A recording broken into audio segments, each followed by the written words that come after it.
Hello students, welcome you all at resolution study point. Today we are going to discuss Riemann-Tiemann reaction. This is our second name reaction for aromatic electrophilic substitution chapter. So what is Riemann-Tiemann reaction? In previous lecture we have discussed Willsmeyer-Hack reaction. Willsmeyer-Hack reaction क्या थी, एक बार मैं उसको revise करवाती हूँ. Willsmeyer-Hack reaction में active aromatic compounds की formylation हमने डिस्कस की थी और रिएक्शन किसकी प्रेजेंस में होती थी, फॉर्मामाइड और फॉस्फोरस ऑक्सीक्लोराइड की प्रेजेंस में. इस लेक्चर में हम क्या डिस्कस करने वाले हैं, Riemann-Tiemann reaction. So what is Riemann-Tiemann reaction? Here this Riemann-Tiemann reaction is a type of formylation reaction. So the formylation of phenol, this is specific reaction for phenol. So formylation reaction of phenol with chloroform and aqueous hydroxide like potassium hydroxide or sodium hydroxide is known as Riemann-Tiemann reaction. Phenol की जब chloroform से reaction करते हैं aqueous hydroxide ion की presence में, तब जो formylation होती है उस रिएक्शन का नाम क्या होगा, Riemann-Tiemann रिएक्शन. ओके देखिए, जो जितने भी मेथड हैं जिससे हम फॉर्माइलेशन कर सकते हैं उसमें केवल और केवल only and only this Riemann-Tiemann reaction involve aqueous base. Potassium hydroxide use किया ना, बेस का केवल इसी में यूज होता है, बाकी किसी भी रिएक्शन में बेस का यूज नहीं होता है. ठीक है, रिएक्शन देख लेते हैं. रिएक्शन में क्या होगा कि जो आपके फिनोल हैं, फिनोल की रिएक्शन करेंगे क्लोरोफॉर्म के साथ in presence of base like sodium or potassium hydroxide, then there is formation of formilated compound at ortho and para position. Here ortho product formed is major product and this is minor. Riemann-Tiemann reaction में ortho जो product आपको मिलता है ये major होता है और para जो compound आपको मिलता है ये minor होता है. सेकेंड थिंग, जो Riemann-Tiemann रिएक्शन है इसके अंदर जो इंटरमीडिएट होता है, कई बार इस पे क्वेश्चन पूछे जाते हैं, तो इंटरमीडिएट एक कार्बिन होता है, डाइक्लोरो कार्बिन. देखते हैं इंटरमीडिएट कैसे बनता है और रिएक्शन का मैकेनिज्म क्या है. So now the mechanism of Riemann-Tiemann reaction. Mechanism, in mechanism firstly chloroform will react with this potassium hydroxide. Chloroform किससे रिएक्ट करेगा, पोटेशियम हाइड्रोक्साइड के साथ. अब देखिए इसको हम ऐसे लिख सकते हैं, ये आपका हाइड्रोजन, ये बाकी आपके तीन क्लोरीन. तो जैसे ही ये पोटेशियम हाइड्रोक्साइड आयन से रिएक्ट करेगा क्लोरोफॉर्म, तो ये प्रोटॉन को ऑब्स्ट्रक्ट करेगा और दोनों के दोनों इलेक्ट्रॉन्स किसके पास जाएंगे, कार्बन के पास. तो यहाँ से नेगेटिव चार्ज आ जाएगा और ये कंपाउंड आपको मिलेगा. नेक्स्ट स्टेप में क्या होगा कि यहाँ से क्लोराइड आयन निकल जाएगा और जैसे ही यहाँ से क्लोराइड आयन निकल जाएगा तो यहाँ पर फॉर्मेशन होगी कार्बिन इंटरमीडिएट की. This is intermediate in Riemann-Tiemann reaction. Okay, तो क्लोरोफॉर्म ने पोटेशियम हाइड्रोक्साइड या सोडियम हाइड्रोक्साइड के साथ रिएक्शन की. रिएक्शन करने के बाद आपको क्या मिलेगा, कार्बिन, जो कि क्या होगा, इंटरमीडिएट Riemann-Tiemann रिएक्शन का. अब देखते हैं कि जो ये इंटरमीडिएट बना है, ये इंटरमीडिएट किस टाइप से रिएक्शन करता है फिनोल के साथ. तो ये आपके पास है फिनोल.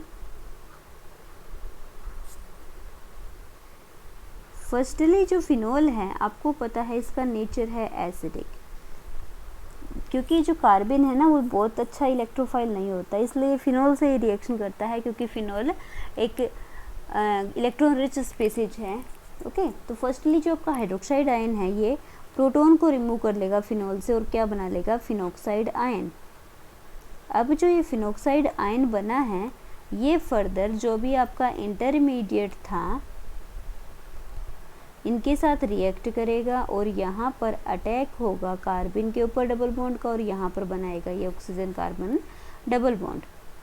तो ये हो गया आपके, बाकी दो double bond as it is रहेंगे. डबल बॉन्ड ऑक्सीजन है, यहाँ पर ये आपका आ गया हाइड्रोजन एंड CCl2.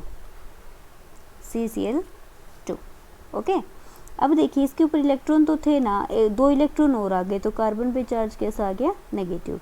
अब जो कार्बन का नेगेटिव चार्ज है ये प्रोटॉन को एक्सेप्ट करेगा, कहाँ से प्रोटॉन लेगा, वाटर से, और जैसे ही वाटर से प्रोटॉन लेगा तो हाइड्रोक्साइड आयन यहाँ से निकल जाएगा, तो यहाँ पर फॉर्मेशन होगी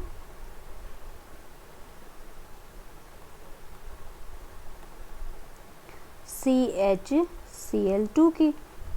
नेक्स्ट स्टेप में यहाँ से प्रोटॉन रिमूव होगा और ऑक्सीजन पर अगेन क्या आएगा, नेगेटिव चार्ज। अब ये रिएक्शन बैक साइड में क्यों होती है, क्योंकि आपको ये पता है कि एरोमेटिक कंपाउंड्स की स्टेबिलिटी ज़्यादा होती है, और यहाँ पर बेंजीन ने अपने एरोमेटिक कैरेक्टर को लॉस कर दिया था, इसलिए बेंजीन अपना एरोमेटिक कैरेक्टर दोबारा से गेन करेगा, प्रोटॉन का लॉस करवाएगा।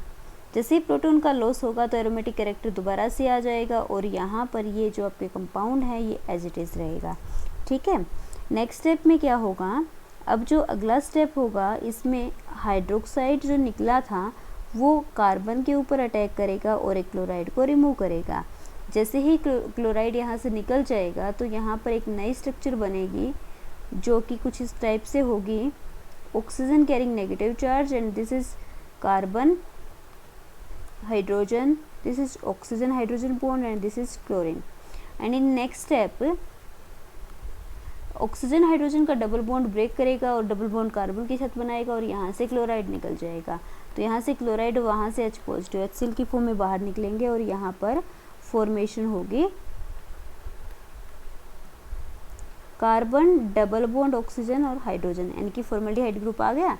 अब दोबारा से वाटर से ये क्या लेगा, H पॉजिटिव आयन, और जैसे ही वाटर से प्रोटॉन लेगा तो ये दोबारा से फिनॉक्साइड आयन किस में कन्वर्ट होगा, फिनोल में, और यहाँ पर क्या आ गया, फॉर्मल्डिहाइड। ऐसे ही हम पैरा पोजीशन पर भी अटैक दिखा सकते हैं। तो ये मैकेनिज्म है जिसमें फिनोल का हमने दिखाई है फॉर्माइलेशन, किसकी हेल्प से होती है, कार्बिन इंटरमीडिएट बनता है, कैसे रिएक्ट करता है, ये सब हमने यहाँ पर डिस्कस किया है। ठीक है, तो रीमर-टीमन रिएक्शन क्या है, इसका मैकेनिज्म क्या है, आई होप आपको समझ में आ गया होगा। अब एक और बात देखिए, अगर रीमर-टीमन रिएक्शन को आप कार्बन टेट्राक्लोराइड में करवाते हो, क्या कंडीशन क्या है कि रिएक्शन है आपकी कि अगर आप रिएक्शन कराते हो, रीमर-टीमन रिएक्शन अगर आप करवाते हो, रीमर-टीमन रिएक्शन का मतलब तो फिनोल से रिएक्शन है, किसकी प्रेजेंस में, कार्बन टेट्राक्लोराइड में, वहाँ पे तो हमने क्या लिया था, chloroform, carbon tetrachloride. Second step में आप हाइड्रोलिसिस करते हो एसिडिक मीडियम में, तो यहाँ पर आपको कार्बोक्सी कंपाउंड मिलेगा। क्या कंपाउंड मिलेगा, कार्बोक्सी कंपाउंड। यहाँ पर भी आपका ऑर्थो प्रोडक्ट मेजर होगा और पैरा प्रोडक्ट क्या होगा, minor, due to hydrogen bonding. ये भी रीमर-टीमन रिएक्शन है, बट किस टाइप की रीमर-टीमन है, कार्बोक्सी टाइप की रीमर-टीमन है। Okay, this is carboxy type of Reimer Tiemann reaction, Reimer Tiemann carboxylation, Reimer Tiemann carboxylation. अब ये बताइए कि आप लोग इसका मैकेनिज्म खुद से कर सकते हैं। अगर आप लोग इसका मैकेनिज्म खुद से कर लेंगे तो बहुत अच्छी बात है, नहीं तो मैं आपको थोड़ा सा हिंट यहाँ पर दे देती हूँ। हिंट के लिए देखिए, फर्स्टली आपने करना क्या है कि जो भी आपकी फिनोल है, फिनोल की रिएक्शन करनी है बेस के साथ, और बेस हमने क्या लिया है, सोडियम या पोटाशियम हाइड्रोक्साइड। तो यहाँ से जो बेस है वो क्या करेगा, अगेन फिनॉक्साइड आयन बनाएगा, क्योंकि इलेक्ट्रॉन रिच स्पीसीज हमें तो बनानी है। ये जो इलेक्ट्रॉन रिच स्पीसीज यहाँ पर बनी है, इससे इलेक्ट्रॉन रिच स्पीसीज का नेक्स्ट स्टेप में रिएक्शन दिखा दोगे कार्बन टेट्राक्लोराइड के साथ, और कार्बन टेट्राक्लोराइड में ऑक्सीजन का नेगेटिव चार्ज अटैक करेगा कार्बन के ऊपर और एक क्लोरीन यहाँ से रिमूव होगा। सॉरी, गलत हो गया ना, this is not true, this occurs like this, negative charge attack होगा डबल बॉन्ड का, ठीक है, और ये बनाएगा double bond. Electrophilic substitution reaction है ना ये, तो ऑक्सीजन की नहीं है। तो यहाँ पर क्या होगा, कार्बन ऑक्सीजन का आ जाएगा डबल बॉन्ड, यहाँ पर ये प्रोटॉन पहले से था और ये ग्रुप आ गया CCl3। ठीक है, अब जो CCl3 आपका ग्रुप है इसके अगेन किसी बेस से रिएक्शन दिखा दो और बेस क्या करेगा, बेस यहाँ पर प्रोटॉन को रिमूव कर लेगा और यहाँ पर ये बनाएगा डबल बॉन्ड और ऑक्सीजन का नेगेटिव चार्ज दोबारा से ऑक्सीजन के ऊपर चला जाएगा और बेंजीन आपके एरोमेटिक कैरेक्टर को गेन कर लेगी और यहाँ पर आपको कंपाउंड मिलेगा ट्राई क्लोरोकार्बन वाला। ठीक है, अब देखिए आपको करना क्या है, अब फिर से आपको हाइड्रोक्साइड जो बेस है उसका अटैक दिखाना है। बेस का अटैक कहाँ पर होगा भाई, कार्बन पर, और यहाँ से क्या निकलेगा, एक क्लोरीन। तो जैसे ही यहाँ पर कार्बन पे अटैक होगा, एक क्लोरीन बाहर निकलेगा, तो उस कंडीशन में क्या होगा, उस कंडीशन में यहाँ पर एक नया कंपाउंड मिलेगा, जो कंपाउंड आपका कुछ इस टाइप का होगा।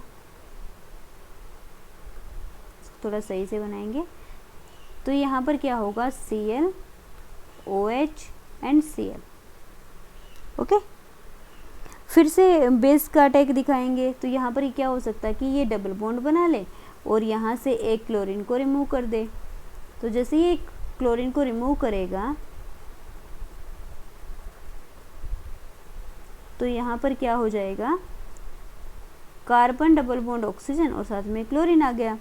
अगेन फिर से हम बेस का अटैक दिखाएंगे, बेस क्या करेगा, कार्बन पे अटैक दिखाएगा और क्लोरीन को बाहर निकालेगा। जैसे ही बेस का अटैक होगा क्लोरीन बाहर निकलेगा, आपको मिल जाएगा कार्बोक्सिलिक एसिड। तो ये मैकेनिज्म है रिमर्टिमन कार्बोक्सिलेशन का, बहुत आसान मैकेनिज्म है। इसका ब्रीफ इंट्रोडक्शन मैंने आपको दिया है, इसको आप अपने आप से भी कर सकते हो। दोबारा देखिए, फर्स्टली जो फिनोल था इसके प्रोटॉन को रिमूव करेगा बेस से, फिनोक्साइड आयन की फॉर्मेशन होगी, फिनोक्साइड आयन के ऊपर इलेक्ट्रोफिलिक सब्स्टिट्यूशन रिएक्शन होगी, फिर प्रोटॉन का लॉस होगा, एरोमेटिक कैरेक्टर का गेन करेगा बेंजीन और दोबारा से हाइड्रोक्साइड का कार्बन पे अटैक होगा, क्लोरीन निकलेगा और हाइड्रोक्साइड फिर से अटैक करेगा और यहाँ पर कार्बोक्सिलिक एसिड की फॉर्मेशन हो जाएगी। ओके, तो ये हमारी रिएक्शन थी रिमर्टिमन रिएक्शन। आई होप आपको रिमर्टिमन रिएक्शन समझ में आ गई होगी, इसका मैकेनिज्म क्या है ये भी समझ में आ गया होगा। बट एक बात और देखिए, अगर बाई चांस हमने ये देखा कि जो आपकी रिमर्टिमन रिएक्शन है ये जनरली ऑर्थो पोजीशन पे होती है, ऑर्थो वाला प्रोडक्ट ही मेजर बनता है। लेकिन अगर किसी रिएक्शन में आपके जो ऑर्थो पोजीशन है ये ऑलरेडी ऑक्यूपाई होती है, तो उस कंडीशन में आपको पैरा प्रोडक्ट ही मिलेगा। Only and only you will get para product. Okay, तो ये कंडीशन हमें ध्यान रखनी है कि ऑर्थो पोजीशन अगर ऑलरेडी ऑक्यूपाइड है तो आपको क्या बनाना है, पैरा आइसोमर यहाँ पर बना लेना है, क्योंकि उसके लिए और कोई चॉइस है ही नहीं, आपको केवल और केवल पैरा ही कंपाउंड मिल सकता है।